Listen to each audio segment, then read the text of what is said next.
साजिद कपूर का मदरसी कुल्लत कहते हैं सरदार आमद साहब।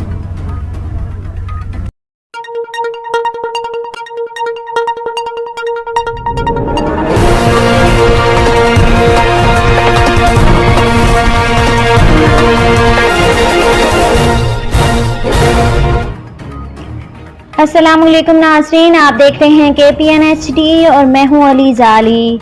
रावलाकोट आल पाकिस्तान बैनुल सूबाई हॉकी टूर्नामेंट इख्तिताम पजीर हो गया। पंजाब ने इस्लामाबाद को शिकस्त देकर रावलाकोट में होने वाला आल पाकिस्तान बैनुल सूबाई हॉकी टूर्नामेंट जीतकर अपने नाम कर लिया। आज़ाद कश्मीर के महकमा खेल, उमूर नौजवान और सकाफत के ज़ेर एहतमाम आल पाकिस्तान बैनुल सूबाई हॉकी टूर्नामेंट 5 रोज तक जारी रहा। फाइनल में पंजाब और इस्लामाबाद के दरमियान सख्त मुकाबला हुआ। बिलाखिर पंजाब ने 3-2 से मैदान मारकर टाइटल अपने नाम किया। फाइनल मैच के मेहमान खुसूसी मंसूर डार थे। मेहमान खुसूसी सेक्रेटरी स्पोर्ट्स मंसूर कादर डार ने यूनिट को आज़ाद कश्मीर में हॉकी के फरोग के हवाले से अहम करार दिया।